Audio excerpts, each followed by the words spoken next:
Bom dia, pessoal. Primeiramente, quero agradecer a participação de todos aqui no nosso webinar sobre as mudanças, né, do CEP, ali, a harmonização, dessa versão de VDA e AG, ainda na sua capa amarela. Antes da gente começar o webinar, eu vou dar alguns avisos gerais para vocês. Dúvidas que vocês tiverem, a gente vai pedir para que vocês encaminhem pelo chat. No final da apresentação, conforme a disponibilidade ali de tempo, a gente responde a maior parte das dúvidas de acordo com o que for possível. E o que não for possível, no final, a gente compartilha com vocês um arquivo com todas as informações, inclusive a gravação vai ser disponibilizada no YouTube, no canal do IKEA, e também vai ser enviado para quem está presente aqui por e-mail, junto com um compilado de todas as perguntas e respostas para vocês. Podemos emitir declaração de participação também dentro desse webinar para quem precisar, desde que a pessoa tenha ficado pelo menos 70% do tempo, tá bom? Então, de novo, mais uma vez, um bom dia e um agradecimento em nome do IKEA.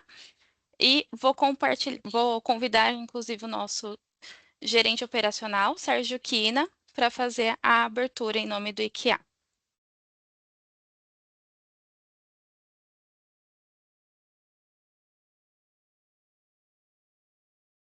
Obrigado, Dri.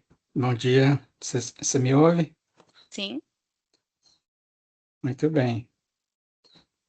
Bom, pessoal, bom dia a todos. É um prazer receber vocês aqui nesse webinar.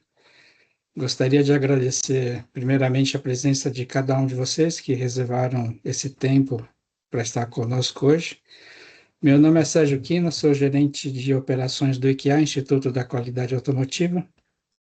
E vou falar brevemente aqui. Eu não quero ocupar muito espaço aqui, vou deixar para as nossas palestrantes falarem aqui o nosso tema. Só queria fazer alguns comentários aqui do nosso contexto, né, que estamos vivendo hoje aí. Vivemos num momento de muitas mudanças, né? Um momento onde a qualidade deixou de ser apenas uma verificação, uma inspeção da conformidade de produto. Qualidade hoje é muito mais que isso, é confiabilidade de sistemas, é robustez de processos, é gestão de riscos, é dados, né, ciência de dados, tecnologia da informação e a confiança ao longo da cadeia automotiva. Esse CEP não é novo, esse tema não é novo, nós temos aí evoluções, um novo foco de aplicação e de uso, que a gente gostaria de passar esses insights para vocês, né? Só para relembrar, ele está em consulta pública, capa amarela. Se eu não me engano, até o final de maio vocês têm oportunidade também de contribuir e de fazer os comentários necessários, ok? O IKEA, ele atua como um parceiro técnico, né, um braço técnico do setor automotivo. Ele é estratégico de forma que a gente faz não só certificação, treinamentos, né, mas o nosso foco é apoiar no desenvolvimento de competências e disseminação de informações para toda a cadeia automotiva. Tá? A gente acredita que qualidade se constrói com conhecimento, né? Então, esse webinar faz parte desse nosso compromisso de levar um conteúdo relevante para vocês. E a nossa expectativa é que no final desse webinar vocês tenham aí insights novos, né? Novas reflexões, novas ideias, né? Que a gente possa aplicar em suas respectivas organizações, tá? Hoje temos duas palestrantes, a Patrícia e a Denise, que são profissionais com ampla experiência no setor automotivo e também na aplicação desse tema do CEP, né? E elas vão poder passar esses detalhes desse novo manual do CEP, né? Com a junção da IAG e VDA nesse contexto aí. Então, acho que é isso. Acho que nós vamos passar na sequência um pequeno vídeo institucional do IKEA para conhecimento de vocês. Aí depois passamos aí a palavra para as palestrantes. Mais uma vez, muito obrigado a presença de vocês e desejo um excelente webinar. É isso aí, Dri. Vamos em frente. Ah, perfeito. Agora a gente vai passar um videozinho do institucional antes das palestrantes se apresentarem.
Muito bom dia, muito bom dia. Eu sou Patrícia.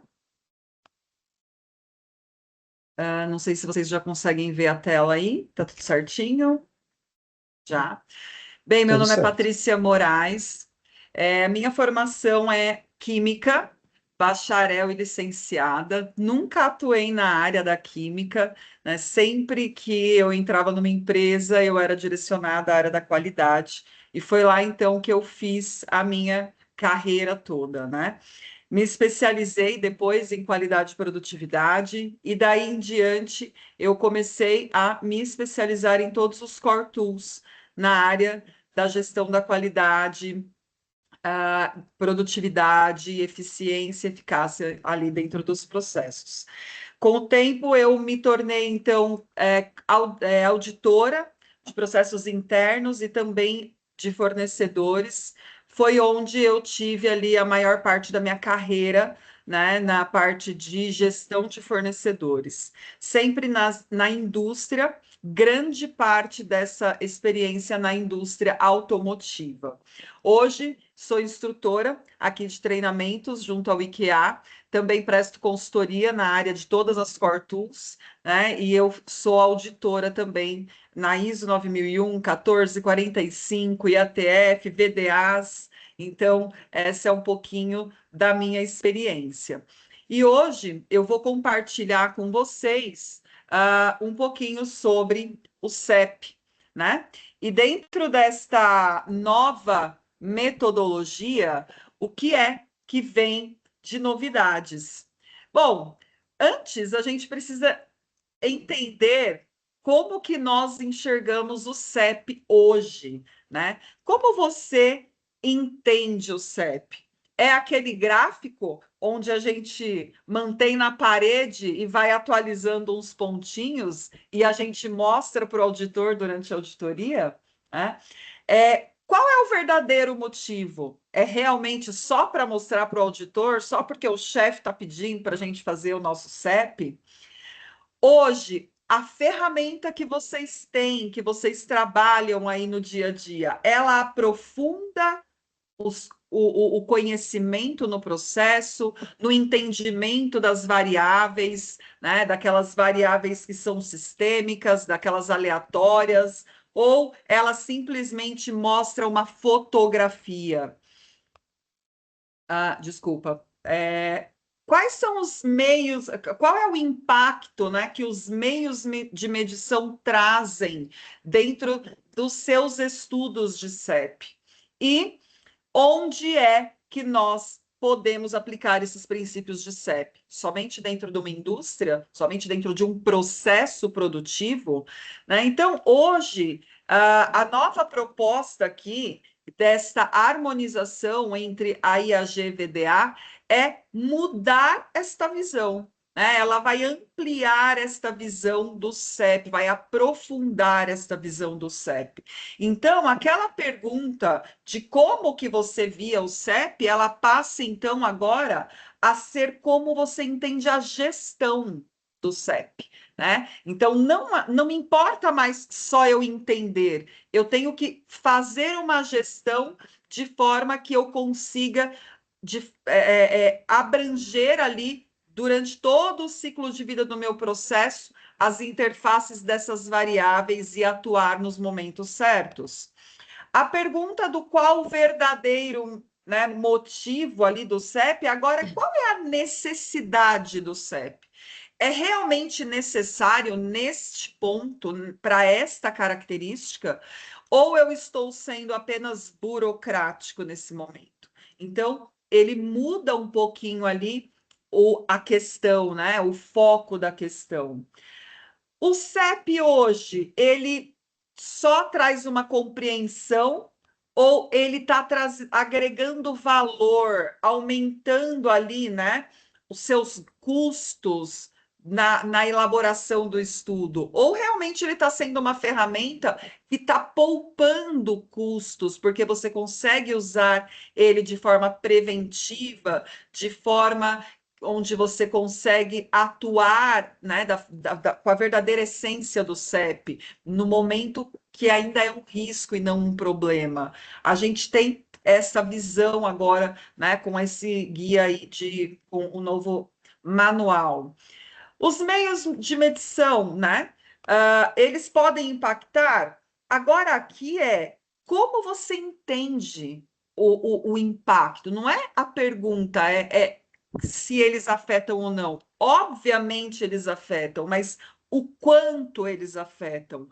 O que você tem considerado nos seus estudos de variáveis para entender o quanto o impacto, né, das variáveis dos meios de medição podem afetar os seus estudos? E na aplicação do CEP, como é que o gerenciamento do CEP vai ajudar na eficiência dos processos e na satisfação do cliente?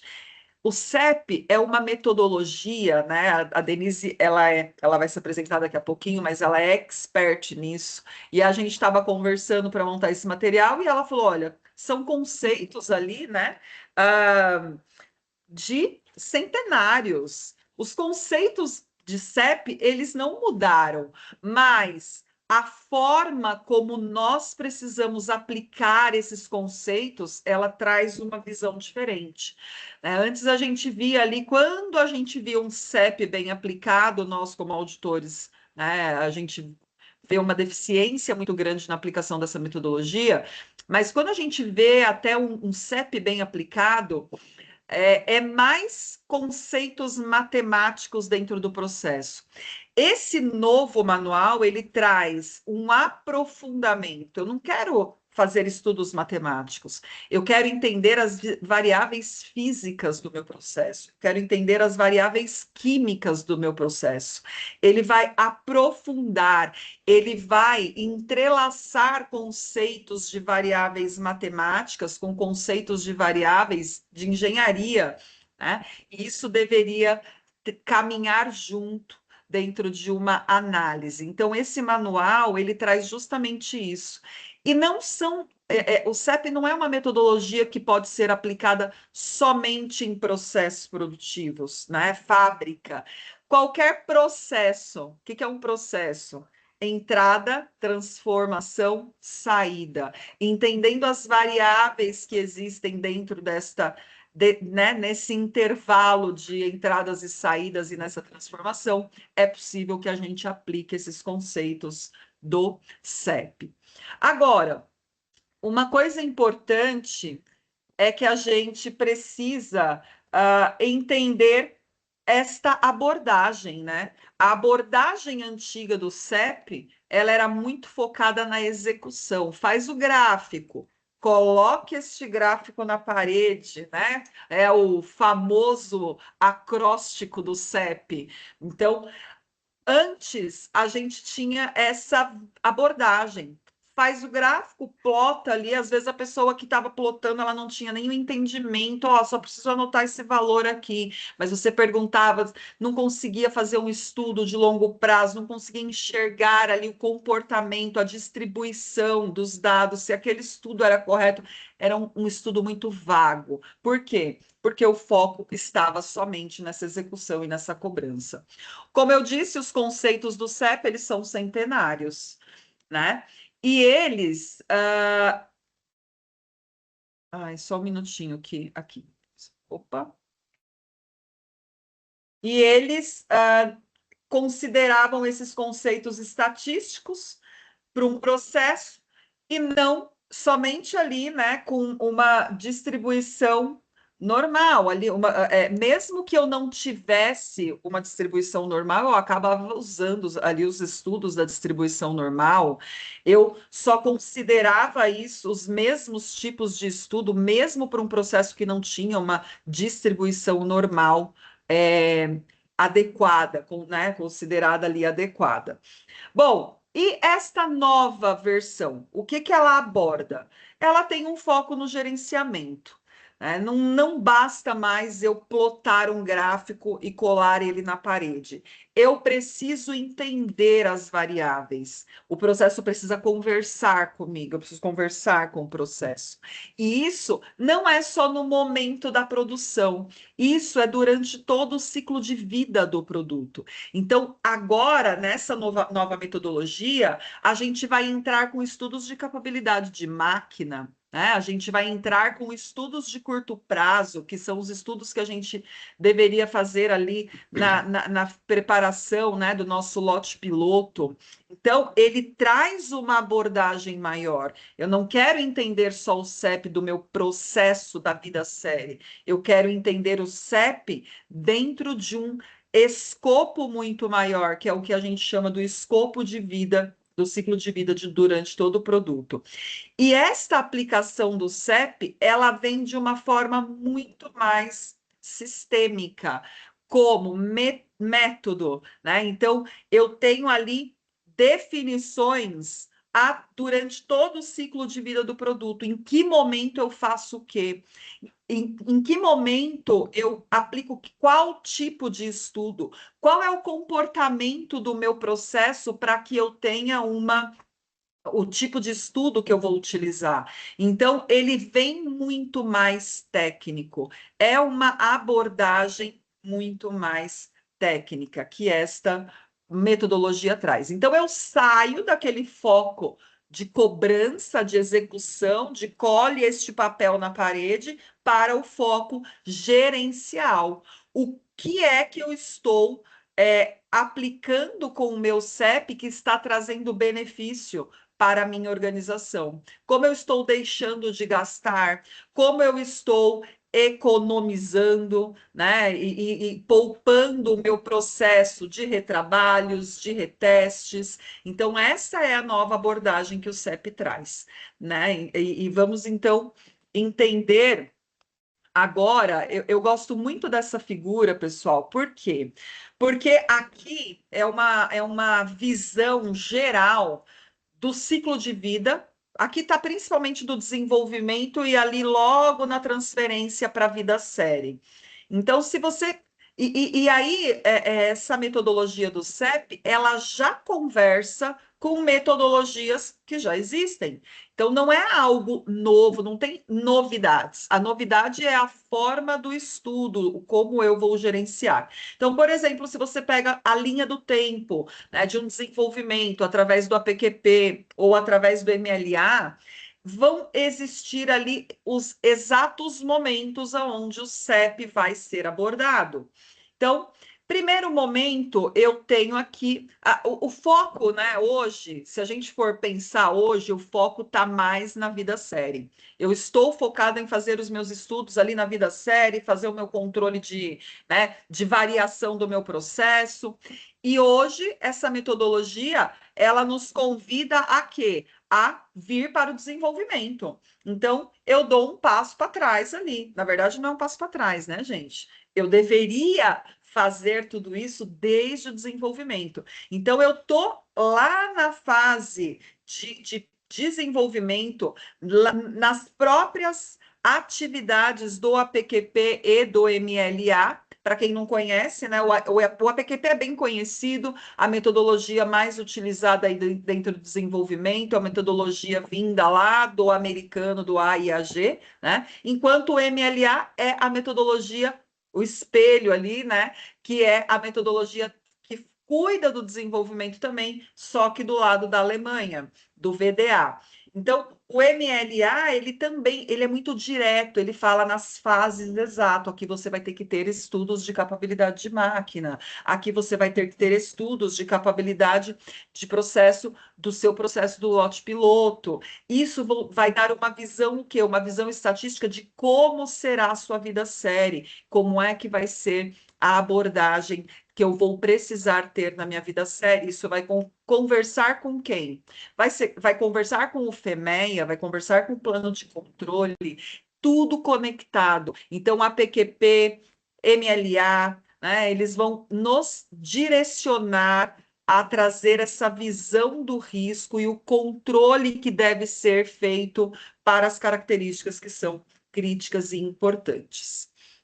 Então, não tem nada novo, de novo. A metodologia, ela traz um aprofundamento e uma harmonização dos conceitos matemáticos com os conceitos de engenharia nesse aprofundamento dos nossos estudos de variáveis. Agora, uma coisa importante é a gente entender que a IATF, né, ela já menciona todas essas questões de CEP, né? Fazem parte, estão ali intrínsecas dentro dos requisitos. Por exemplo, o requisito 851, quando fala de plano de controle, plano de reação. A gente controla o quê? Aquilo que o FEMEA nos diz que é crítico. E aquilo que é crítico, a gente precisa, inclusive, comprovar ali a capabilidade, ter estudos de capabilidade, né? 8513 fala dos setups e a importância de ter uma estabilização do nosso processo no setup. Eu não posso partir, né, sem ter essa estabilização. Quem me ajuda com isso? CEP. Então, muitas das variáveis que podem acontecer ali de problemas estão em setups que não foram bem estruturados ou estabilizados antes de partir, né, para a produção de grande escala. Ferramental 8516, qual é a interface entre a ferramenta, os equipamentos de teste, medição e o CEP? Entender as variações é muito importante. Porque se o ferramental está desgastado, né, eu já vou ter ali alguns tipos de quê? De variação no meu processo. Eu já posso atrelar isso ao conhecimento da minha ferramenta, do meu equipamento de medição. Então, é extremamente importante que a gente entenda que muitas vezes ele não está de forma explícito, mas isso é um fator onde o CEP pode participar ativamente. No 8561, a gente tem ali os controles e os impactos das mudanças, incluindo aquelas mudanças temporárias. Como é que eu analiso o risco depois das mudanças? E como é que eu entendo a estabilidade após essas mudanças? Isso tudo também precisa ser, né, mesclado ali com os conceitos do CEP. Se eu tenho um processo estável e eu fiz uma alteração, como que eu garanto a estabilidade novamente depois de certo tempo? No 866, critério de aceitação para aprovação por atributo e zero defeito. O CEP também tem tipos de estudo para atributos, né? E aí precisam ser também aplicados. Ou seja, dentro de todos os requisitos, nós já temos questões importantes que nos levam ao CEP. Quem garante, quem valida, né? A gente tem ali o requisito e a gente tem uma ferramenta muito potente em mãos que a gente que pode ser útil para nos ajudar a demonstrar o atendimento ali ao requisito. Agora, do lado alemão, nós também temos os nossos requisitos, que fazem parte aí também dessa relação com o CEP. Do lado alemão, o VDA, então, enquanto a IAG e a IATF, aliás, enquanto a IATF estabelece seus padrões, o alemão também está estabelecendo os padrões deles. E desde o desenvolvimento também. Olha que interessante, né? O VDA, ele já tinha o manual do CEP, né, do lado alemão. O manual VDA 6.3, ele também traz ali questões que são importantes, que abordam o CEP. E dentro desse cenário, pessoal, nós precisamos entender que já existia uma abordagem do lado alemão que já era muito parecida com essa que está agora nesse guia harmonizado. Então, dentro do VDA, lá no P33, eu já levanto características especiais que depois vão precisar ser comprovadas as capabilidades através de CEP, né? Lá no 4.4, eu já tenho que demonstrar as provas de capabilidade, aonde eu estou validando o meu processo. Então, se eu pego a linha do tempo, lá na aprovação do lote piloto, eu já tenho que ter essas capabilidades disponíveis, capacidade preliminar do processo, dos sistemas de medição também, tudo isso de forma comprovada. Então, o VDA, ele já cobra isso desde o P4, né? As provas de capabilidade também para os fornecedores. Então, se você tem um produto, uma matéria-prima, um componente que pode ter impacto no seu processo, ela deve ser controlada desde o fornecedor. Então, isso é importante, tem que ter tudo isso disponível, cascateado, controlado, né? No próprio Run It Rate, a gente vai ter todos esses estudos realizados também, né?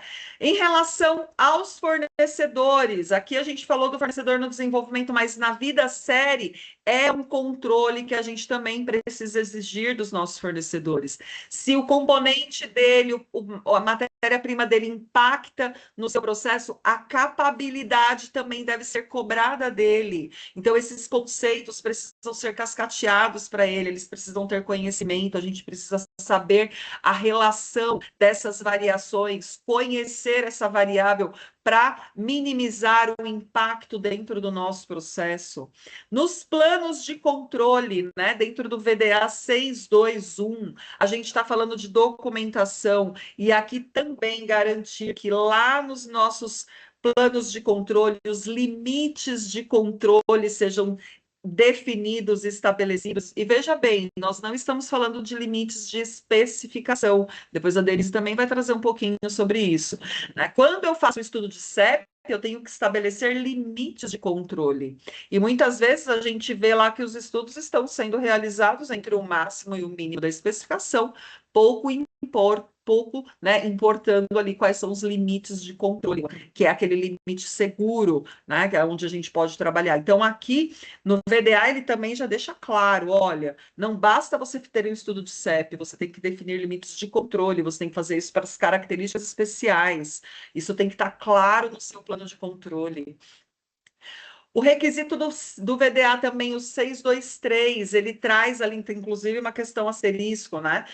Para o controle, o monitoramento e a documentação das características especiais, que essas características especiais devem ser comprovadas através de CEP, isso é uma regra que o VDA traz. Então, cuidado com o que você define especial. Né? O que é especial? É especial porque é uma característica de segurança?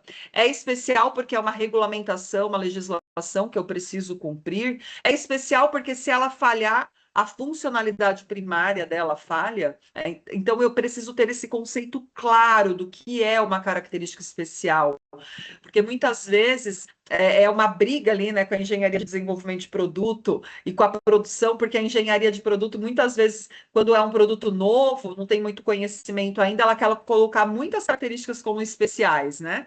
E aí o processo, não, eu não consigo demonstrar isso daqui, a qualidade vai querer depois cobrar. Ó, é especial, Cadê a comprovação, o monitoramento, a documentação dessas características, desses controles? Então, o VDA também traz isso no requisito 623.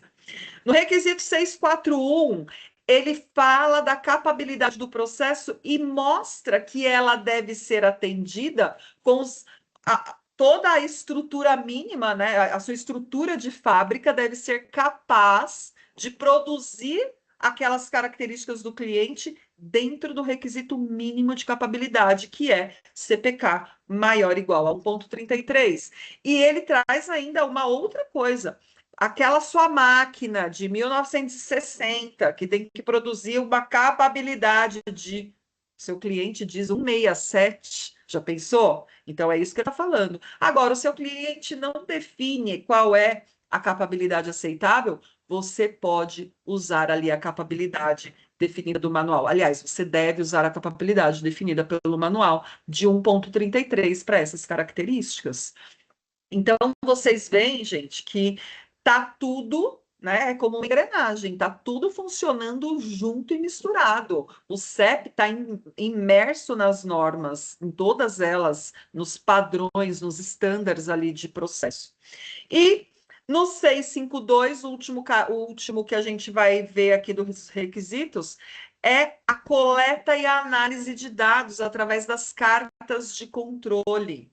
Então, aqui, os dados do processo coletados, analisados. Quando eu falo lá no 652, eu estou falando do monitoramento dos dados, né, do gerenciamento das informações, como é que eu coleto, como eu analiso, todas essas questões que precisam ser demonstradas. E, obviamente, que com isso, demonstrando as melhorias.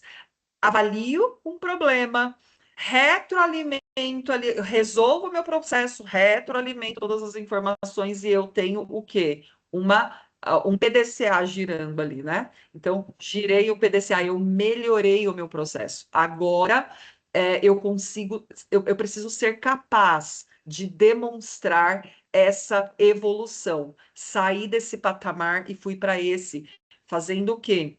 Analisando, monitorando, controlando.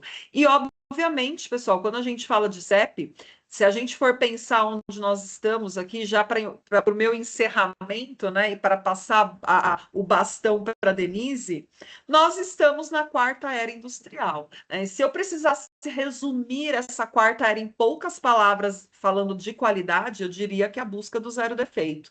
Né? E aí a gente pensa, caramba, que utopia é o zero defeito. Não, pessoal, nós que estamos atrasados aqui, ó, na implementação das normas tal qual elas deveriam ser. Por quê?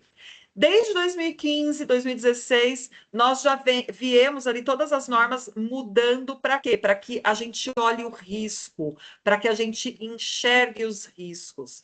Depois as ferramentas ali de CEP, olha, um risco é crítico, controla estatisticamente. Quando eu faço isso, definindo corretamente os limites de controle, eu vou conseguir ter uma abordagem antes do problema acontecer. Olha isso! Então, se eu consigo entender a lógica de todas essas metodologias, de todos esses requisitos, eu consigo sim, pessoal, pensar no zero defeito. Mapeamento, né? Dos requisitos, mapeamento das características e controle das mesmas, atuação delas da forma que deveria ser, ela evita que o problema aconteça. Logo, a gente viveria aí, né? O jargão da indústria 4.0 né, na qualidade, a busca pelo zero defeitos.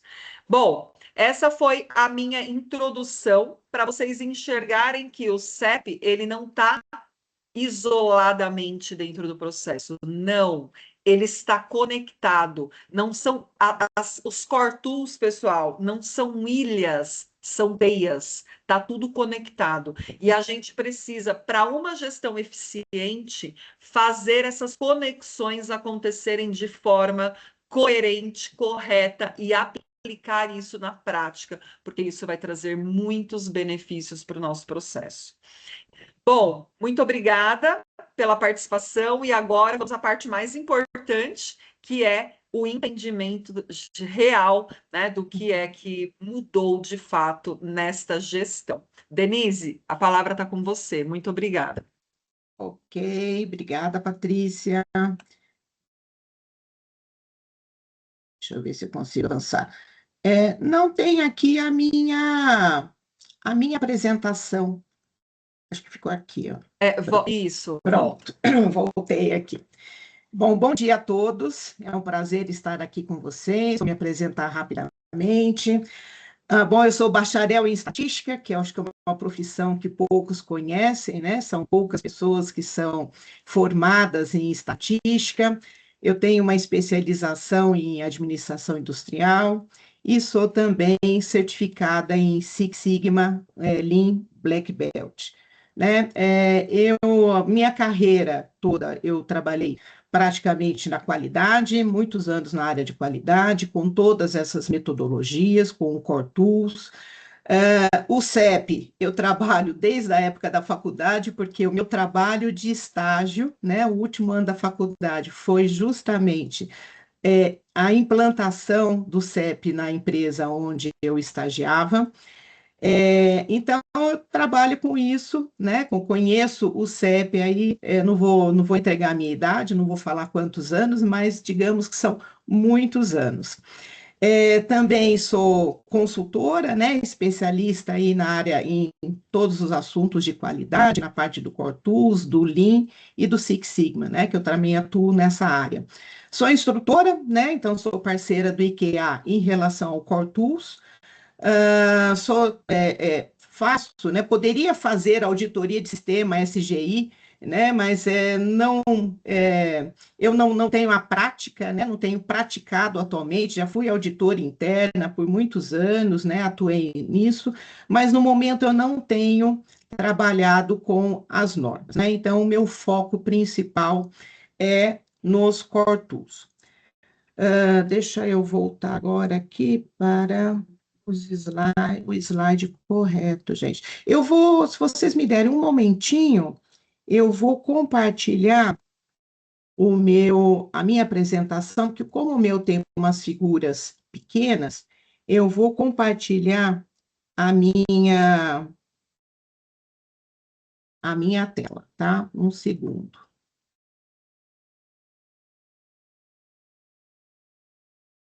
Já estão vendo? Sim, Dê, mas não está no modo apresentação. Tá, estou tentando colocar. Pronto, agora sim, né? Agora sim. Tá. Bom, vamos lá. A Patrícia já fez um spoiler gigante, né, dessa parte que eu vou apresentar, né? Ela falou muito bem, ela explicou bastante, ela já deu vários, já falou sobre vários pontos, né, dessa nova versão. O principal, né? Então, esse CEP ele evolui de ferramenta estatística para um sistema de gestão orientado a risco e prevenção. Então, ela já falou sobre a parte de risco. Qual é o risco? Se eu tenho uma característica, se eu tenho uma determinada característica do meu produto, se essa característica ela está fora das especificações definidas para ela, qual o impacto disso, né, dessa característica fora da especificação, qual é o impacto em termos de segurança ou em termos de performance do produto? E como que nós conseguimos prevenir, né, trabalhar de forma preventiva ao invés de uma forma reativa? O que seria o reativo? Eu já tenho o meu produto fora da especificação, um produto classificado como defeituoso. Então, eu vou separar, começar a segregar, né? Separar aquelas peças boas das peças ruins. E o CEP, ele visa exatamente isso, é trabalhar de forma preventiva. Como que nós conseguimos prevenir utilizando o CEP, né? Através das cartas de controle, onde inclusive a Patrícia já falou dos limites de controle. Mas nós vamos detalhar isso mais para frente. Este manual traz também pré-requisitos. O que seriam esses pré-requisitos? Seriam todas as condições necessárias ou as preparações necessárias antes de implementar o controle estatístico do processo. Quais são os cuidados necessários em termos de... Começa desde a definição de qual característica será analisada, será monitorada através do controle estatístico do processo, como que essas análises devem ser realizadas e como deve ser o controle, baseado em dados confiáveis. Então, a Patrícia também falou do MSA. Não adianta nós fazermos análise ou analisar dados se esses dados não são confiáveis. Dentro da estatística, a gente fala assim, ó, entrou lixo, saiu lixo. Não existe milagre estatístico para salvar dados ruins. Então, o sistema de medição, ele é fundamental para que os dados realmente sejam confiáveis. E, a partir daí, sim, utilizar as ferramentas estatísticas. Decisão orientada por estatística. Então, utilizar realmente as probabilidades, né? Usar a ciência para a tomada de decisão mais assertiva, né? E com isso, conseguimos definir ações de melhorias, porque sem as ações de melhorias, não adianta nada o CEP. Lá que eu estou tentando virar o slide aqui. Pronto. Então, o material que eu preparei, gente, ele é um confronto entre as duas versões, tá? Então, o manual do CEP, segunda edição, lá do AIAG, né, que é o que é mais praticado, a Patrícia falou do manual do VDA, essa é uma harmonização, porém, na prática, né, aquele que é mais conhecido e mais utilizado nas empresas é este manual da segunda edição, que ele já tem nem sei quantos anos, já tem acho que no mínimo uns 30 anos, não lembro qual foi a data que foi editado este manual. Então, o foco da segunda edição, ele era nas cartas de controle, era ali nas metodologias do Shewhart. A Patrícia falou também que é uma metodologia centenária, e é centenária mesmo. O Shewhart criou as cartas de controle em 1920, né? Quando que essa metodologia, ela tomou uma dimensão, ela começou a ser mais conhecida, né, pelas empresas? Foi quando o Deming foi para o Japão, levando, né, essa metodologia e ajudando ali o Japão a sair daquela crise que ele se encontrava logo após a Segunda Guerra. E a metodologia, ela foi tão eficaz, né? É lógico que ela não foi a única metodologia, mas ela foi uma que contribuiu muito para a melhoria da qualidade do produto japonês, que lá no passado ele era reconhecido como produtos de baixa qualidade. E hoje é o contrário, né? Hoje o produto japonês ele é visto como produtos de alta qualidade, de alta performance. Então, a segunda edição, né, então ele era predominante em termos de da ferramenta dos cálculos, somente o como fazer, né? Então, a aplicação muitas vezes reativa, detecção de problemas, ou seja, não ficava claro ali como deveria ser essa gestão. Ele entrava mais como atividade, né, para ser implementada, e não como gestão de todas as áreas, o envolvimento das áreas, envolvimento das várias funções existentes dentro de uma empresa para realmente obter os frutos desta metodologia. Então, uso descentralizado, né, que é isso que eu já falei, pouco integrado ao sistema de gestão. Então, ele entrava ali como o quê? Uma ferramenta pontual para fazer uma determinada, para obter um determinado resultado. Então, eu falei, eu já trabalho com isso há muitos anos e sempre me senti bastante frustrada em relação à implementação do CEP. Muitas vezes eu me sentia pregando no deserto, né? Então eu falava, mas ela continuava como ferramenta. Por que isso? Porque não existia essa visão, né, que esse manual, o novo manual traz, que é essa visão mais integrada, que é uma ferramenta que ela não é, isolada, ela tem que ser conectada com outras ferramentas e, principalmente, ter ações que sejam realizadas, as ações de melhorias em base aos resultados.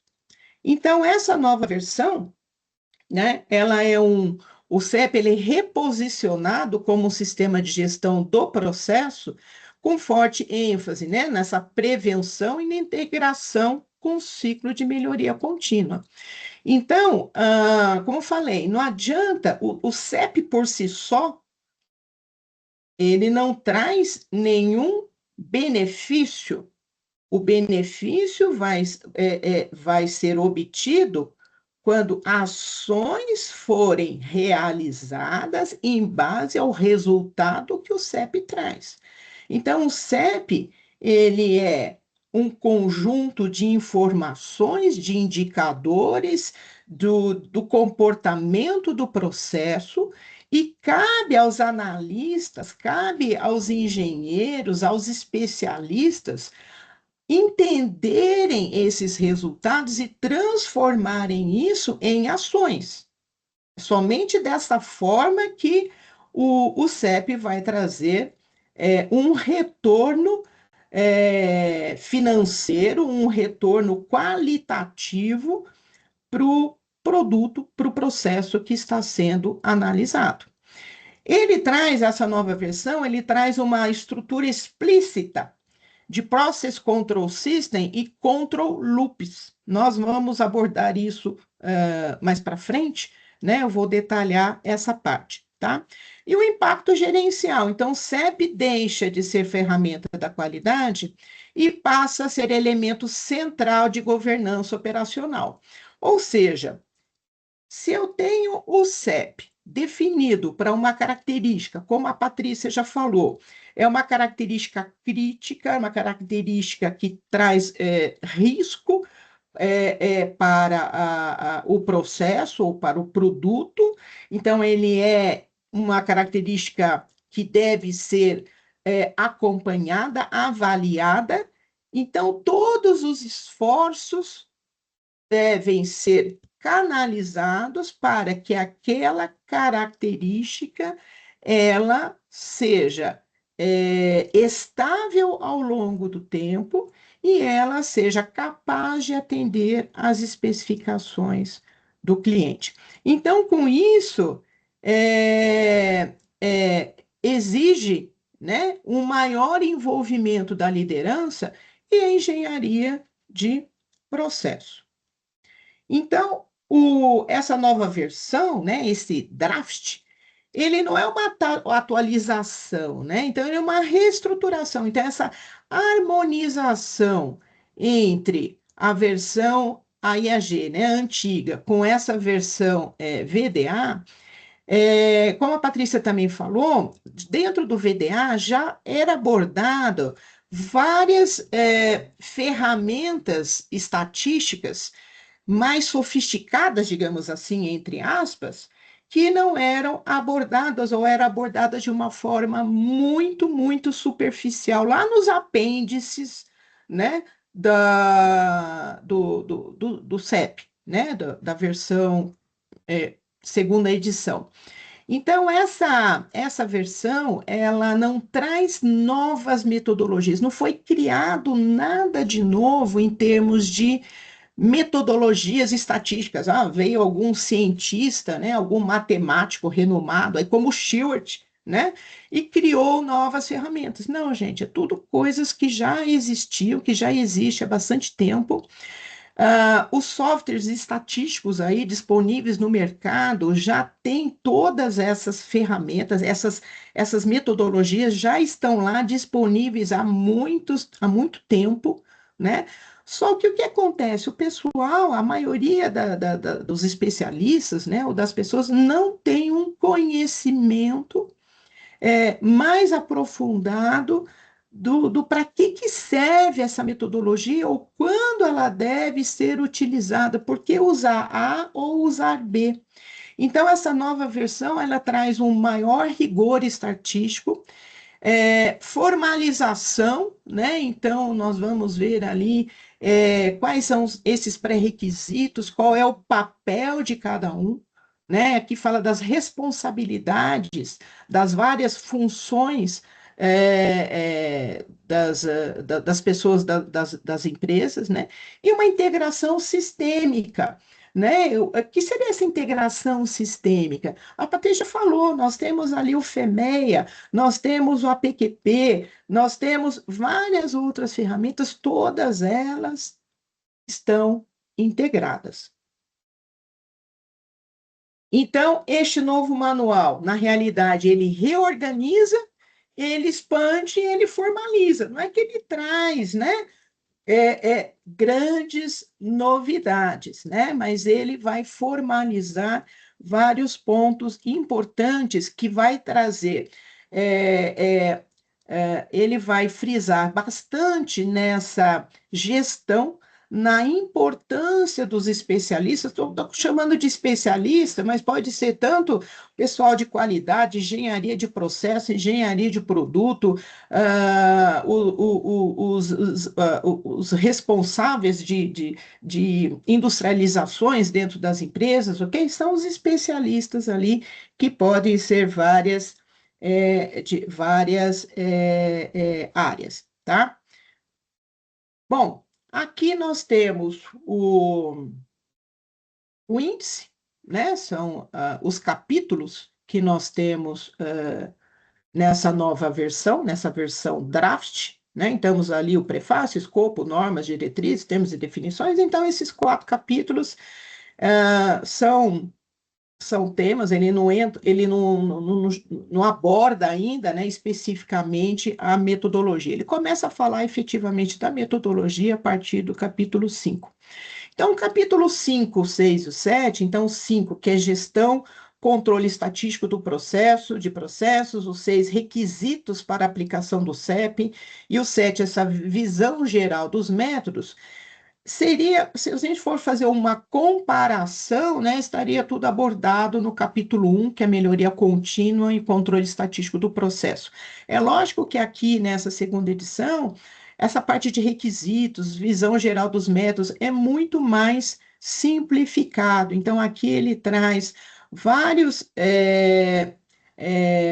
digamos assim, vários pontos, né, importantes que devem ser seguidos, que com isso, seguindo esses 3 capítulos, vai me dar uma garantia de que a minha análise está sendo, o meu controle estatístico do processo está sendo aplicado de forma correta e vai com resultados confiáveis e que vai permitir que os especialistas utilizem as informações para tomadas de decisão assertivas. Então, é isso que garante esses 3 capítulos que nós vamos explorar mais para frente, tá? Os próximos capítulos, o 8, 9, 10 e o 11, são as metodologias. Então, o 8 ele é específico para desempenho de máquinas, para liberação de instalação de produção. O 9, desempenho de capabilidade no processo para liberação de processo de fabricação. O 10, gráficos de controle para para controles estatísticos de processo e capacidade contínua. Fazendo um deparo aí com o CEP segunda edição, seria o capítulo 2, que fala de cartas de controle, capítulo 3, outros tipos de cartas de controle, capítulo 4, compreendendo a capacidade do processo, desempenho do processo para dados do tipo variáveis e os apêndices. Então, os apêndices do capítulo dessa segunda edição trazem ali flashes, né, flashes muito breves de algumas tipos diferentes de cartas de controle, onde o capítulo 10 vai descrever detalhadamente cada um deles. Então, aqui se aprofunda, né, tem um aprofundamento maior da estatística, digamos assim, um menu de ferramentas, de métodos maior, onde cabe ao especialista definir corretamente qual é o mais adequado para o seu processo. Não existe receita de bolo, ok? Não existe assim, ó, pegue isso, faça assim. Né? Não, cabe ao especialista, aos conhecedores do processo, entender e identificar qual é a melhor ferramenta para o seu processo. E depois vem os capítulos 11, 12, 13 e 14, que são capítulos, né, aplicação de software, documentação e relatórios, rastreabilidade e arquivamento, referências e bibliografia. Então, esses três capítulos aqui não existe referência, tá? Então, são capítulos novos. Então, fazendo uma correlação aqui entre esses dois manuais, né? O que nós temos como equivalência direta? Né? Equivalência direta, nós temos ali as cartas de controle, né? Aquelas, pelo menos aquelas de Stewart, são mantidas iguais, né? Não muda nada. Os conceitos de capabilidade continuam os mesmos, CP, CPK, conceitos, tá? Conceitos de variação continua a mesma coisa, e os conceitos de melhoria contínua também continua a mesma coisa. Então, isso não muda, né? Não tem nenhuma diferença entre estes dois documentos. O que tem uma evolução significativa, né? De simplificada para uma modelagem avançada. O que é essa dessimplificada? Os cálculos de capabilidade, né, era uma fórmula única, uma formulinha tradicional, um valor, limite, menos, né, o intervalo ali, o range da tolerância dividido por 6 desvios. Agora não, entram outras metodologias que deverão ser utilizadas de acordo com o comportamento dos dados. Então, se eu tenho um comportamento, por exemplo, unilateral, eu tenho uma nova maneira de estar calculando a capabilidade. Às vezes eu tenho unilateral, às vezes eu tenho truncado. Truncado é diferente de unilateral. Então, os comportamentos são diferentes e existe, então, essa modelagem avançada. Capabilidade, separação máquina versus processo. Então, a Patrícia também já fez um spoiler aí, né? Então, já até falei do capítulo 8. O capítulo 8, ele fala exclusivamente sobre capabilidade de máquina, ou seja, eu tenho ali os meus inputs do meu processo, os inputs, eles estão associados a quem? Aos meus 5 M's, vamos chamar de 6 M's, que entra também a medição. Então, ali a minha máquina, o material, a mão de obra, o método, o meio ambiente, e a medição, os meus 6 M's. Então, o que essa nova versão lhe fala? Desses M's aqui, qual é a parcela devido à máquina? Então, consegui separar isso daí. Critérios. O que são esses critérios? Critérios para identificação de causas especiais. Então, a gente sai dos heurísticos. O que significa heurístico? Né? Baseado no conhecimento, baseado em práticas, né? Em métodos simples. Então, quais são os critérios atuais utilizados para a identificação de causas especiais? Um pontinho fora dos limites de controle. Há uma sequência de pontos crescentes, decrescentes. Há uma quantidade de pontos na linha central. Então, esses são os critérios heurísticos. E, além agora dos heurísticos, entram os probabilísticos. Nós vamos falar também um pouquinho mais para frente, que um deles, por exemplo, é curva operacional, tá? E, por último, distribuição, normal para múltiplas distribuições. Então, a base, né, que do manual do CEP, segunda edição, era partindo que todos os dados têm uma distribuição normal. Só que nem sempre isso é verdadeiro. Então, quando o Shewhart criou ali as cartas de controle,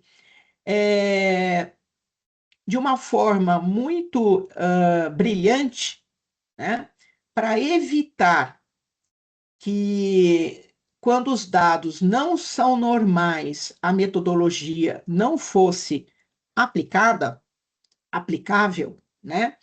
Ele utilizou o quê? O que ele recomenda? Trabalhar com subgrupos, achando ali média e amplitudes, ou seja, eu vou ter várias médias. E, por definição, médias sempre tendem para uma distribuição normal. Então, brilhante, a carta de Shewhart de médias, ela sempre vai ter um comportamento de distribuição normal.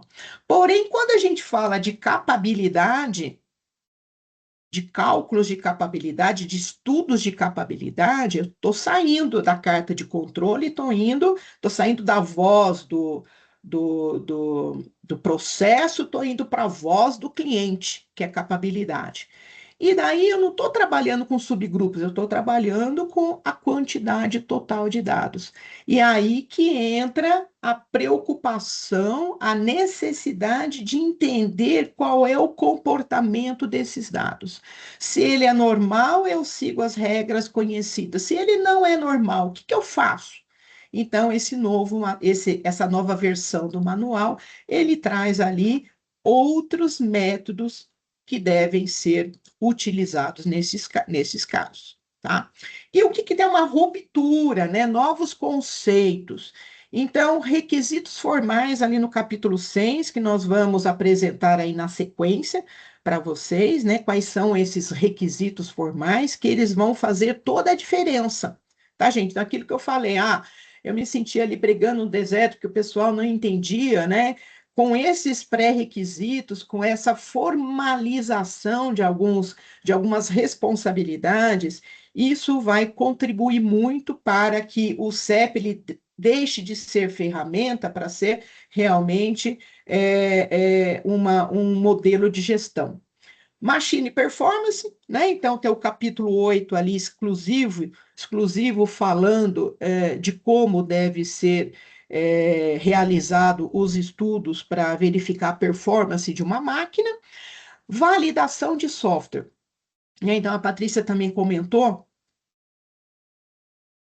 nós estamos ali na quarta era, e a gente também nós estamos também, o que nós falamos muito hoje, né? Na indústria 4.0, nós falamos ali de machine learning, nós estamos falando de inteligência artificial, né? Então, o que esse novo manual traz, né? Essa versão draft, é a necessidade da utilização de softwares, né, para essa parte, para o controle estatístico do processo, ser não só na parte de elaboração de dados, por exemplo, coletei os dados ali numa planilha e depois eu vou inserir esses dados num software ali para obter os relatórios. Ele não fala só dessa parte, ele fala da parte de automações, né? Então, eu tenho ali o meu sistema de medição acoplado na máquina, que já faz as medições online em tempo real, já envia esses dados para uma base de dados, para um banco de dados, e esse software vai elaborar, né, vai criar ali os relatórios, vai construir a carta de controle em modo online e vai trazer ali os resultados. E vai caber o que? Cabe ao operador fazer a análise. Então, para isso, né, nós temos que ter um ponto muito importante, gente, que é a validação de software. Então, hoje existem linguagens de programação, por exemplo, a linguagem R, o Python, né, que eles já trazem ali vários algoritmos prontos da parte de qualidade.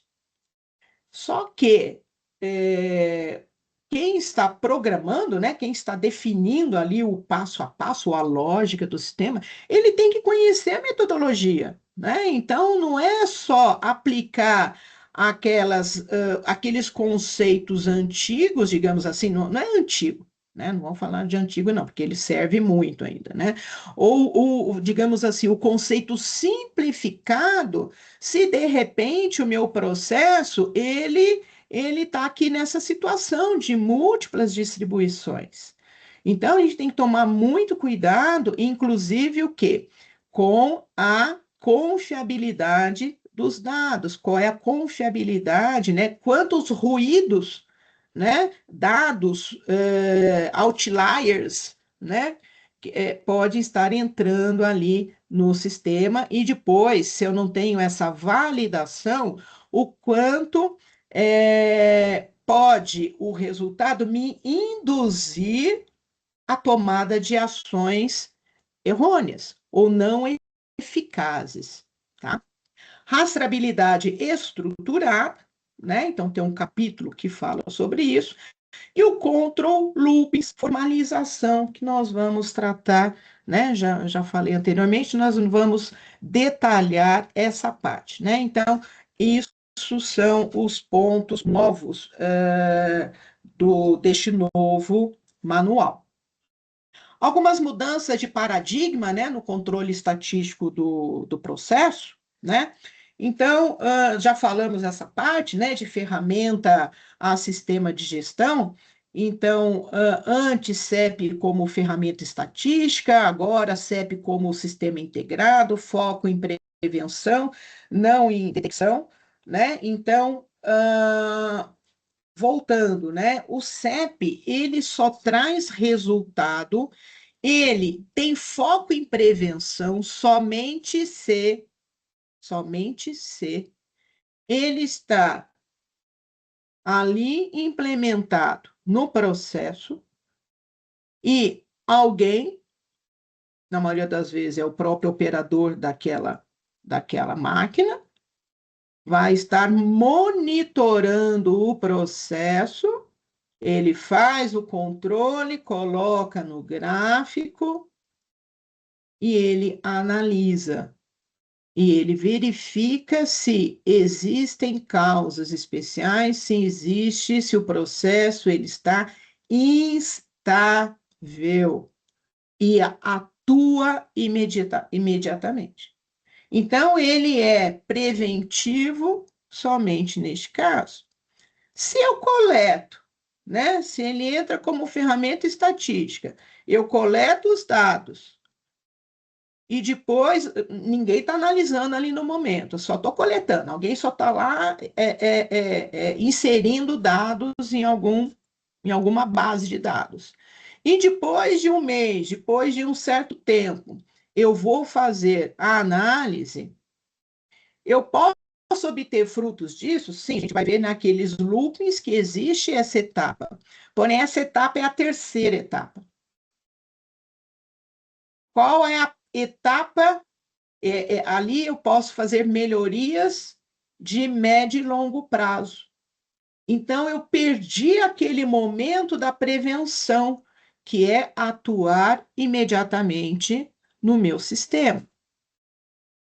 Integração com gestão de risco, né? Então, a Patrícia também já falou, eu falei, ela fez um monte de spoiler aqui, né? Mas vamos lá. Então, é baseado em risco. Então, é inviável, gente, colocar CEP para tudo.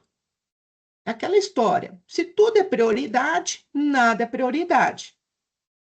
Então, nós temos que, a empresa tem que ter foco, ela tem que definir o que realmente é crítico, o que vai trazer um risco para a qualidade do produto, para que aquele produto ele atenda aos requisitos definidos pelo meu cliente. Então, onde que eu vejo isso? É no FEMEA, né, gente? Então, nasce ali, ó, no FEMEA. Então, começa tudo pelo DFEMEA, PFEMEA.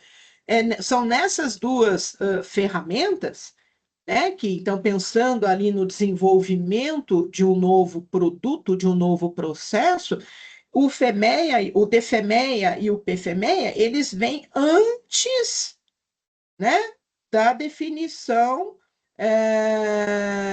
do plano de controle. Então, é nessa etapa que nós vamos definir, enxergar quais são as características que realmente são críticas, são características especiais que vão colocar em risco a qualidade do meu produto, do meu processo. Tanto cliente externo, cliente final, quanto cliente interno. Então, esse manual também traz esse cuidado. A gente também tem que olhar para o cliente interno. Então, voltando, né, ao zero defeito. Como que eu faço zero defeito? O zero defeito eu só vou garantir primeira etapa, não se passa o defeito para a fase seguinte. Então, cada etapa, cada fase do processo produtivo, ele é responsável pela qualidade daquilo que ele está produzindo. Então, deveria, né? Isso não é o verbo, né? O deveria ser proibitivo passar defeituoso para a fase seguinte, né? Então, tanto o cliente interno quanto o cliente externo. Terceiro, governança e responsabilidades. Então, depois nós vamos explorar mais, isso aqui é o que fala no capítulo 6, né? Então, aqui nós temos os papéis definidos de cada função que está ou que deve estar envolvida no controle estatístico do processo. Um outro ponto interessante, né, que a Patrícia falou, que o CEP, ele não é uma metodologia exclusiva para o processo produtivo. Eu posso utilizar o CEP nas áreas administrativas, com certeza, né? Então, eu sou certificada Lean Black Belt, e quantos projetos são realizados na área administrativa visando, né? Se é projeto Six Sigma, é sempre visando redução de variabilidade, e uma das ferramentas utilizadas é o CEP. É lógico que eu não vou ter ali estudo de capabilidade, mas como estabilidade ou redução de variação, com certeza, ok? Então, papéis definidos e competências exigidas. O que seria essa competência? Que tipo de conhecimento, né, dentro das etapas, ou dentro daqueles pré-requisitos que depois eu vou apresentar, dentro daqueles pré-requisitos necessários, quais são as competências, qual é o conhecimento, qual é o grau o nível de conhecimento de cada um dessas pessoas envolvidas dentro do CEP. Então, maior responsabilidade e de forma que também isso possa ser auditável. Arquitetura end-to-end, né, ou de ponta a ponta, ou quais são as etapas para a implementação do CEP. Então, começa ali desde a parte da especificação, medição válida, né? Então, medição válida, entra aqui o MSA, a caracterização, a gente vai ver a caracterização do processo, a gente vai falar o que vem a ser isso, o planejamento, o quanto o planejamento é importante, o que vem a ser o planejamento? Eu tenho que definir quem é que vai fazer, quanto tempo isso vai demorar, qual é o impacto dentro do meu tempo de ciclo, dentro da minha produtividade, quais são os recursos necessários, o OCAP, né? Então, qual é o meu plano de reação? Se eu não tenho um plano de reação, aquilo que eu falei, o CEP sozinho, ele, enquanto ferramenta estatística, ele não traz benefício nenhum. O benefício vem das ações que são realizadas, baseados nos resultados do CEP. Então, a existência, né, a definição de um plano de reação é fundamental. E daí, o controle contínuo para garantir o quê? A longo prazo, a estabilidade do processo e daí a sua capabilidade. Continuando aqui, rigor metodológico, né? Então, uma separação clara entre performance no curto prazo e o capability no longo prazo, né? Então, hoje, né? Então, dos vários treinamentos que eu já ministrei aí do CEP ao longo da minha vida, existe uma dificuldade, digamos assim, das pessoas entenderem o que significa uma variação dentro e uma variação total, ou uma variação entre as amostras ou entre os subgrupos. O que seria esse dentro? A partir do momento que, por exemplo, eu estou fazendo ali uma carta de controle com subgrupo tamanho 5, né, ali aquela variação dentro. Então, entender este conceito faz com que fique mais fácil entender qual é a diferença entre performance no curto prazo de capabilidade no longo prazo. São coisas diferentes, são visões diferentes e as ações de melhorias são diferentes.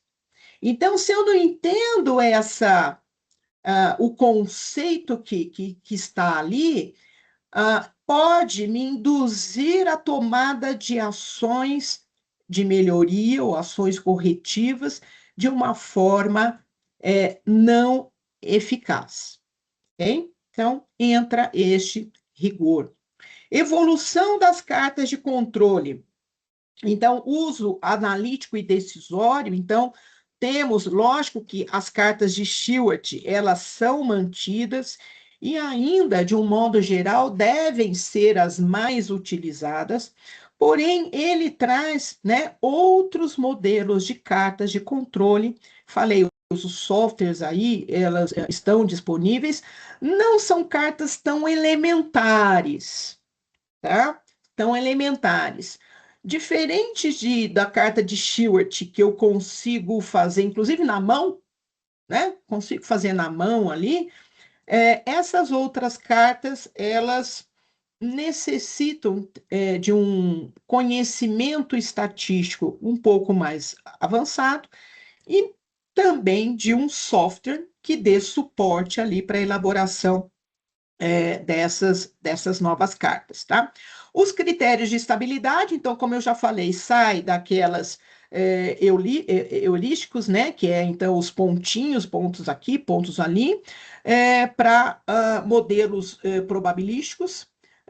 Um não exclui o outro, hein, gente? Nada exclui, sempre acrescenta, tá?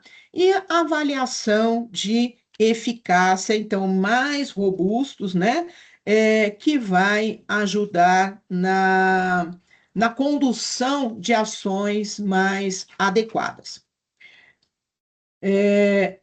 Plano de reação, o CAP, né? Então, plano estruturado de resposta, maior velocidade e consistência. Então, gente, um dos primeiros passos, né? Então, quando a gente está definindo qual é a característica a ser monitorada, digamos assim, com o controle estatístico do processo, o primeiro passo é assim: se for indicado ali, acontecer alguma evidência de instabilidade no meu processo, eu consigo atuar? Eu consigo fazer uma intervenção imediata? Não é aquela intervenção que eu vou acionar a manutenção e que daí a manutenção vai ter que mudar a estrutura da máquina e isso vai estar pronto daí um mês. Não. É um plano de reação que tem que ser imediato, que me traz velocidade, que permita que eu seja preventivo. Então, se eu tenho um processo onde eu não tenho condições de definir um plano de reação rápido, será que eu defini a característica correta? Será que isso vai me trazer benefícios? Então, isso é um ponto de atenção. Então, este plano de reação, ele tem que ser claro, ele tem que ser amplo, pensando ali no máximo de causas possíveis de variação, seja pensando sempre nos M's, né, gente? Pensando em todos os M's. Então, lembrando que os causadores de problemas vem lá do FEMEA, né? Vem lá do PFEMEA. Quem são os causadores dos problemas? Onde que acontece a falha? Acontece a falha nos M's. Então, o plano de reação tem que ser em relação a esses M's. Para a máquina eu vou fazer tal, para o material eu vou fazer X, para o metro eu vou fazer. Então, para cada um dos M's eu tenho que ter ali estruturado este plano de reação, que é importantíssimo. Digitalização dos dados, né? Então, como eu já falei, essa é uma coleta estruturada para a gente garantir uma rastreabilidade, integração com sistemas. Então, manter dados históricos, né, gente, ajuda a acompanhar o processo, ajuda, inclusive, a gente verificar a eficácia das ações de melhoria. Então, o que se espera? Se espera que conforme o tempo vai passando, eu vou intervindo no meu processo, eu vou fazendo ações, vou rodando o meu PDCA, vou fazendo ações de melhorias visando reduzir o impacto, né, aqui dos meus M's, né, reduzir essa variação. Qual é o objetivo? É reduzir a variação do meu processo como um todo. Então, obtendo, né, tendo essa rastreabilidade, mantendo dados históricos, a gente consegue, inclusive, então, verificar a eficácia disso ao longo do tempo. Então, aqui vem aqueles loops, né, que eu já tinha comentado. Aqui as figuras estão em inglês, a figura está pequenininha. Mas vamos lá. Deixa eu só ver o horário aqui, porque senão eu me empolgo em falar, gente, e daqui a pouco acaba o tempo. Então, esses loopings aqui, a evolução do controle e gestão do processo é feita em ciclos. E aqui tem as responsabilidades claras do que é produção, do que é a qualidade, engenharia e processos, né, planejamento e auditores internos e externos.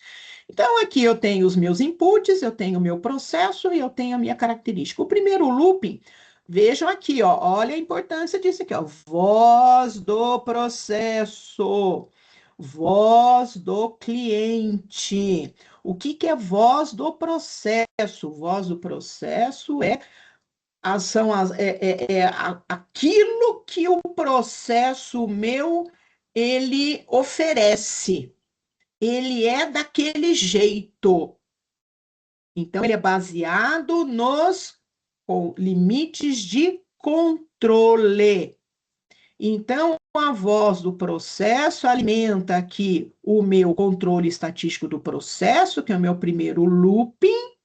Esse primeiro looping, que está aqui muito pequenininho, né? Mas dá para ver aqui, quem é o responsável? A produção. E o que qual é o objetivo deste primeiro looping, gente?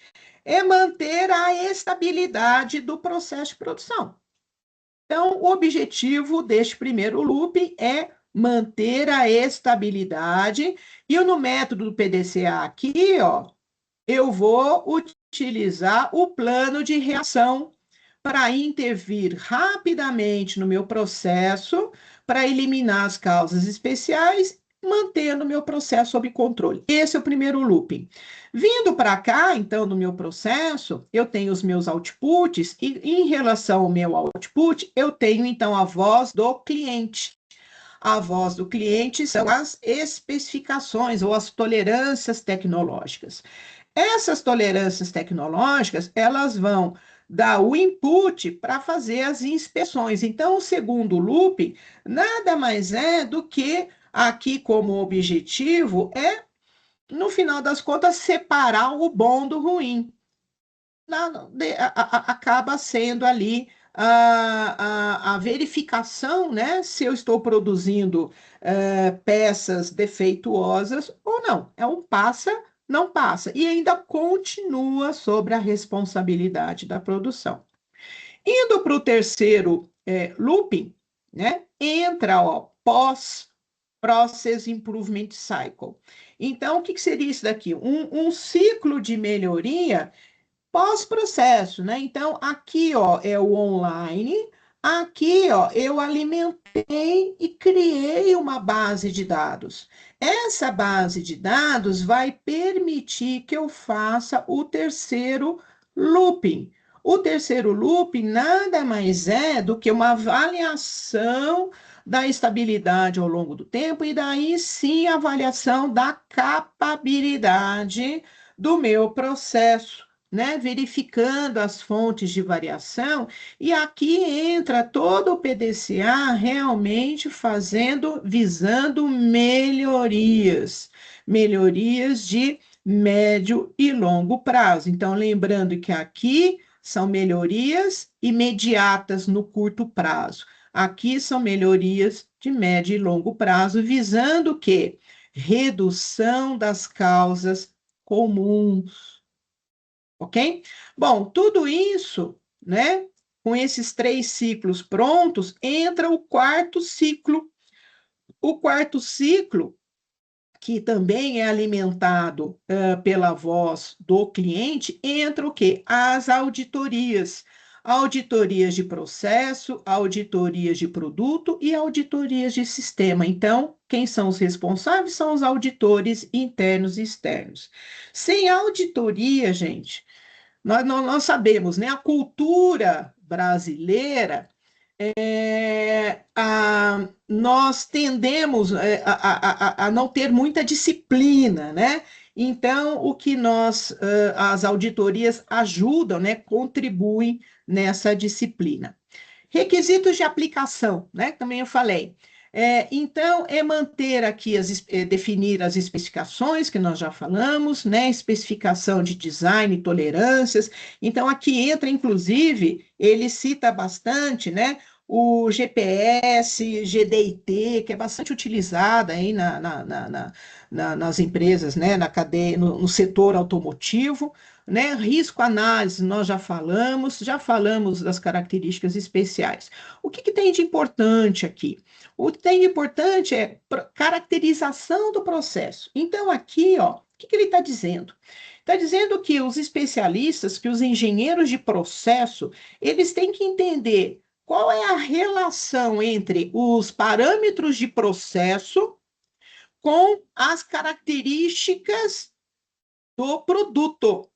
Então, a gente está falando de velocidade, de pressão, de temperatura, de características dos materiais, né? Da dureza do material, da espessura do material, etc., que vai impactar na característica, né? Na característica que foi definida. Então, aqui ele sugere, né, metodologias estatísticas como regressão, estudos de correlação, projeto de experimentos, né? Então, ele entra aí com outras metodologias. Ele não descreve, tá? Então, não tenho como fazer estas análises, tá? É um assunto mais breve. A validação do sistema de medição, então, a importância aqui de garantir que o sistema de medição traga um resultado correto, né? O plano de amostragem, então, qual vai ser a frequência, qual vai ser o tamanho de amostra, como vai ser tudo. Um segundinho, gente. Oi. Alô? Alô? Desculpa. Que mais? A definição da carta de controle, o planejamento da produção, o planejamento da inspeção, ou seja, quanto o tempo, quem vai fazer os recursos necessários, então como que vai ser elaborado isso? A definição do plano de reação, e tudo isso vai alimentar o quê? O plano de controle. E daí sim nós vamos implementar. Então, aqui, né, nós temos. Oi, só um minutinho. A gente precisa acelerar, porque a gente precisa parar um tempo para as perguntas e encerrar as 11. Eu vou acelerar, acelerar, sim. Tá. Então, só aqui, né? O que é importante, né, gente? Não meça se você não registrar, não registre se você não for fazer o gráfico, e não faça o gráfico se você não for analisá-lo. E o mais importante, não analise se não for tomar uma ação, gente. Então, para que seja o CEP se eu não tomar uma ação? Aqui nós temos alguns pontos críticos, né? Então, da não utilização, né? Desses pré-requisitos. Então, só vou dar alguns exemplos. Então, por exemplo, processo caracterizado estatisticamente, uso indevido do CEP. Então, eu não tenho aqui, né, aquelas condições, né, o que realmente afeta na minha característica, fazer estudo de capabilidade sem ter a estabilidade, e assim por diante, né? Então, falta de padronização, controles, né? Plano de controle formalizado, não tenho, então falta de padronização, né? Alguns exemplos aqui. E aqui papéis e competências, né? Então, ele traz uma tabelinha com algumas funções e algumas competências, colocando, inclusive, qual é o nível, né? 1 é um conhecimento básico e o 2 é um expert. Então, sabe quem entra aqui, gente? Entra aqui o comprador de máquina. Por que o comprador de máquina ele tem que ter um conhecimento de performance de máquina, ele tem que ter um conhecimento dos processos daquele terceiro ciclo, né? Dos indicadores de como que estão definindo, de como que está a performance do processo como um todo. E é lógico, né, que os experts aqui de qualidade são aqueles que devem ter o maior conhecimento de tudo. Mas tem a engenharia de produto, tem aqui o pessoal de produção e o operador, né? O operador, ele precisa saber como fazer a carta, ele tem que conhecer minimamente algumas técnicas de estatística, por exemplo, média, amplitude, etc., e conhecer para que serve a ferramenta. Aqui nós temos as 3 etapas que a Patrícia já comentou. Nós falamos, então, da necessidade de separar, né, a performance da máquina, isolando, né, então, o M, máquina dos demais M's do processo produtivo, e ele, ali no capítulo 8, ele traz detalhadamente como deve ser feito isso. Depois dessa primeira etapa, partimos para a segunda etapa, onde nós temos uma análise preliminar do processo produtivo, onde nós vamos calcular ali PP e PPK, porque nós ainda não temos condições de identificar ou de analisar a estabilidade do processo. Aqui nós temos, então, o lançamento do produto, né? E aqui nós entramos naquela fase do normal produção em lotes, né? Então, aqui sim, nós vamos ter a condição de enxergar a estabilidade do processo e daí sim calcular CP e CPK.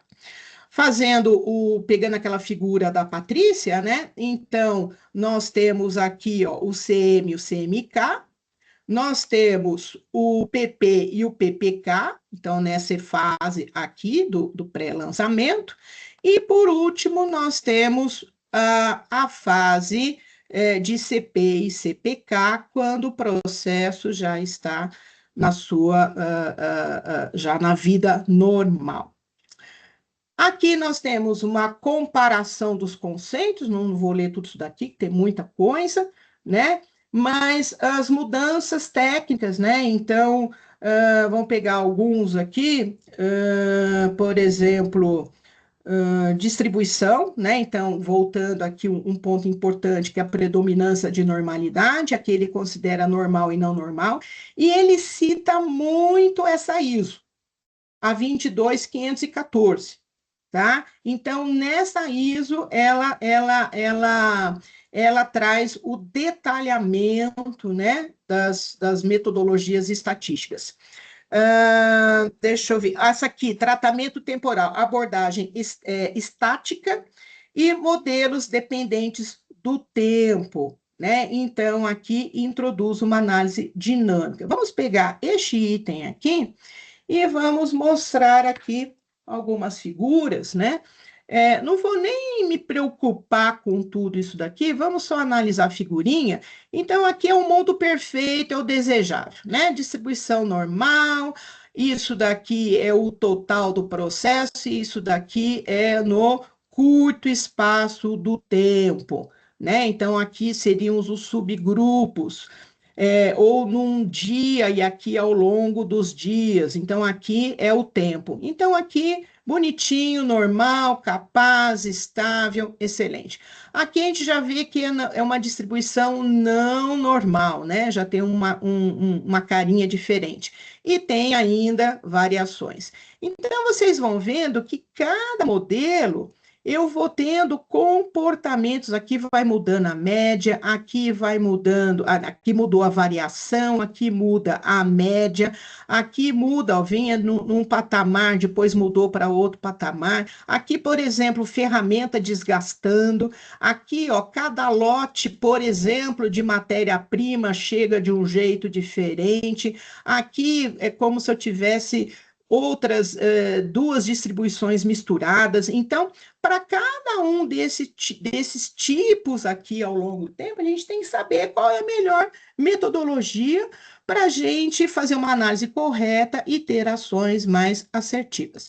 E resumindo, né? O número 5 é capítulo, tá, gente?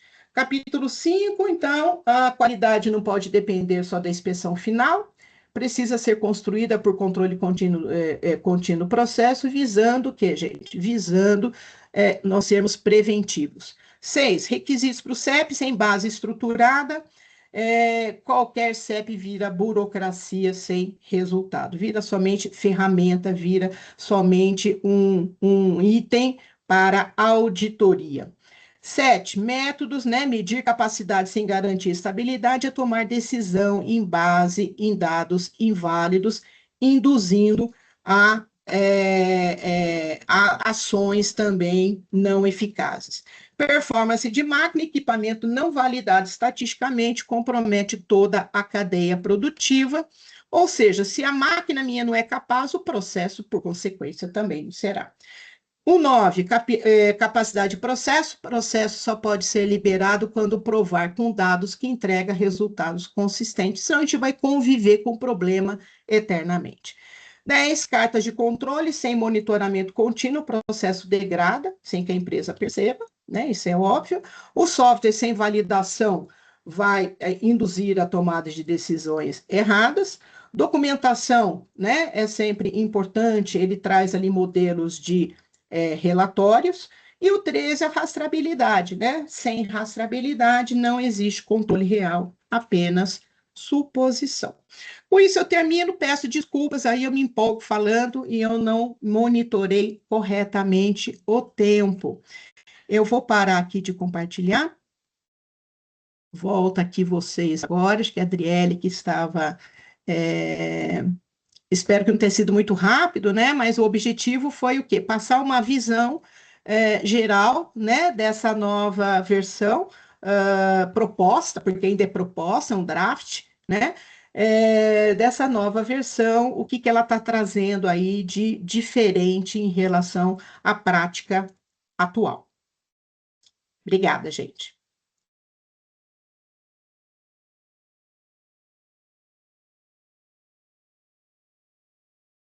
Bom dia, obrigada a todos. Meu nome é Silvia Takal, sou coordenadora comercial aqui no IKEA. Eu vou falar assim, rapidamente as frentes do IKEA, em que o IKEA atua, até as meninas prepararem aqui as perguntas para a gente ter a resposta aí das nossas instrutoras. Então, agradeço aí a Patrícia, a Denise, são as pratas da casa, né? São profissionais super competentes que a gente gosta muito. Parabéns aí pelo trabalho.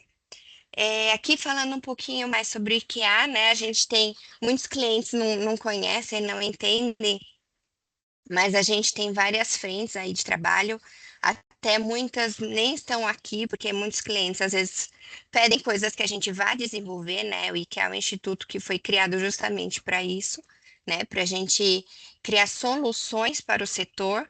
Antes a gente falava muito em automotivo, hoje a gente já fala em mobilidade, né? Que a gente está com várias frentes aí na área de mobilidade, né? Então a gente está atuando em todos esses setores. Então hoje a gente faz a certificação de produtos, né? Então todos os componentes automotivos aí envolvidos numa certificação, tanto compulsória quanto voluntária, a gente faz. Então vidros, pneus, rodas, bronzina, pistão, motor, bomba de combustíveis, tudo isso a gente faz. A gente faz serviços também para oficinas, seguradoras, blindadoras. A gente atua na área de PCE também, que são produtos controlados pelo Exército. A parte de certificação de sistemas, né? Então, ISO 9000, ISO 14000, 45, TISAX, IATF. A gente atua aí, às vezes o cliente também quer fazer junto, né? Então, muitas empresas têm produtos, têm sistemas, querem fazer com uma empresa só para otimizar o processo, otimizar tempo de auditoria, então isso é possível fazer e é uma questão muito boa também para os clientes.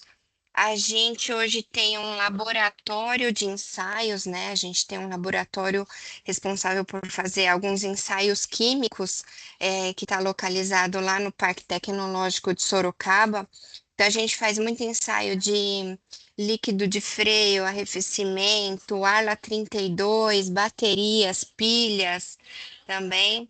A parte de desenvolvimento sustentável, né? Então, muita gente tem falado aí dessa questão, então, sobre ESG e tudo que está envolvido com ESG, então, governança, sustentabilidade e também a parte do social, né? A parte de treinamentos, em que é super conhecido, então, hoje a gente tem vários temas, né, que são aplicados, FEMEA, os Core Tools como um todo. ISO 9000, ISO 14000, em breve a gente vai ter as atualizações aí das normas também, então quem quiser ficar por dentro pode escanear aí o QR Code, né? Tem várias informações que vocês podem colocar para receber essas informações, né? Então isso é bem importante para vocês estarem por dentro de tudo que vai ser revisto daqui para frente, né? Estarem sempre atualizados. A gente tem as publicações, né? Então, são os manuais de VDA, entre outras publicações que a gente comercializa na nossa loja, né? A gente pode realizar também pesquisas e estudos técnicos, né? Alguma coisa mais diferente aí que a empresa esteja precisando, a gente pode desenvolver também. A realização de eventos, então, como muitos já conhecem, em outubro a gente sempre tem o Fórum do IKEA, né? Então, a gente chama formadores de opinião e pessoas que são engajadas aí no mundo automotivo para falar um pouquinho sobre temas que estão em evidência nesse fórum. E aí a gente, em todas as áreas de atuação, né? Em produtos, em relação à Inmetro, em relação à inovação, sustentabilidade, então tudo isso, veículos elétricos e híbridos, que é um tema que está muito em alta, IA para o mercado automotivo, né? Então a gente tem esse fórum que sempre acontece em outubro, e no mesmo dia a gente tem o prêmio IKEA. Né? Então, a gente tem esse prêmio, onde as empresas às vezes têm projetos especiais ou projetos diferenciados, e elas inscrevem esses projetos no prêmio. Tem uma banca avaliadora que valida esses projetos, e aí a gente tem a qualificação aí, a premiação no primeiro, segundo e terceiro lugar, né? E a parte de transformação digital também, tá? Meninas, vocês querem passar o próximo slide?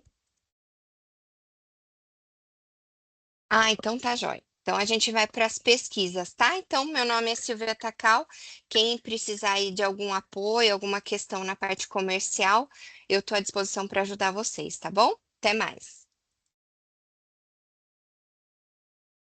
Bem, pessoal, agora vamos seguir para algumas perguntinhas rápidas, e depois a gente já vai para o encerramento. Lembrando que mesmo não vai dar tempo de falarmos todas as perguntas, mas o que não for respondido aqui vai ser respondido num arquivo que vai ser encaminhado para todo mundo que estiver presente aqui nesse webinar. A primeira pergunta que foi feita aqui foi: o CEP não deveria ser feito antes do MSA? Eu Patrícia, respondo. Denise. Eu respondo.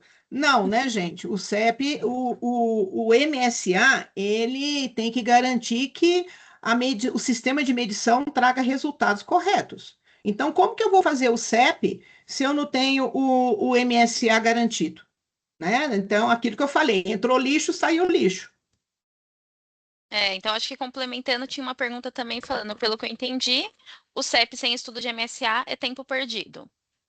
Tempo perdido, exatamente. Então, não adianta eu ficar medindo um monte de coisas, né, de produtos ou processos, se esse sistema de medição ele não é confiável, ele traz um erro muito grande. Erro sempre vai ter, mas tem que ser um erro dentro daquilo que é considerado aceitável. Ah, legal. Teve bastante perguntas também no sentido se temos datas previstas para o lançamento do novo manual. Esse eu acho que eu vou responder, depois se as meninas quiserem complementar. Mas o lançamento está previsto para o último trimestre desse ano. Mas ainda não tem uma data fechada para definir. Também perguntaram se vai ter treinamento mais aprofundado. E sim, assim que sair o novo manual, também saem novos treinamentos, e aí tanto de atualização quanto completo sobre o CEP. Falando aqui de perguntas, também tivemos uma pergunta perguntando se tem alguma recomendação de software para o preenchimento e geração de controle estatístico. Olha, eu só conheço software, gente, que é genérico assim, né, no modo de fazer análises estatísticas, né? Eu trabalhei muito tempo com o JMP, que é do SAS, e atualmente eu trabalho bastante com o Minitab. Esses dois softwares, eles fazem todos os cálculos, têm todas essas metodologias. eles não atuam de forma online. Então, ele é lá são softwares para aquele terceiro looping. Para o primeiro looping, normalmente tem que ser desenvolvido alguma coisa. Tá? Ah, legal.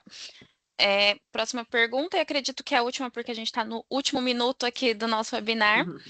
O manual de CEP, esse harmonizado, né? Aí é GVDA, substituirá o anterior ou será como o manual de FEMEA, também harmonizado, e que as duas versões caminharão juntas, já que aparece como primeira revisão? Tá, essa daí eu vou responder.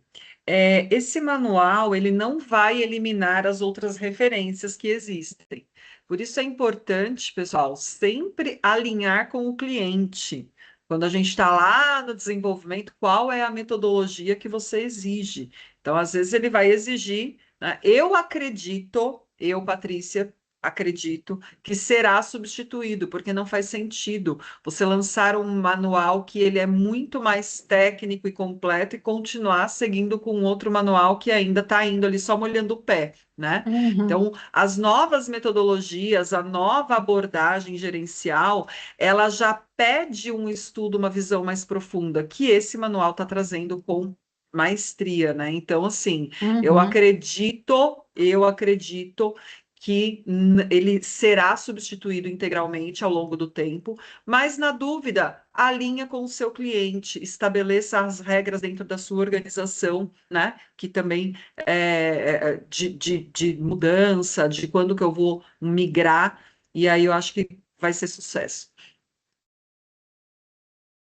Bem, pessoal, a gente chegou aqui no horário previsto, então eu quero agradecer a participação de todos. Pedir para quem ainda não responder, responda a pesquisa de satisfação, assim a gente consegue trazer eventos cada vez melhores, com mais conteúdos para vocês. Agradecer a Uhum. Patrícia, a Denise, né, por estar aqui como nossas especialistas e desejar um bom dia, né, um bom restante de dias para todos em nome do IKEA. Até!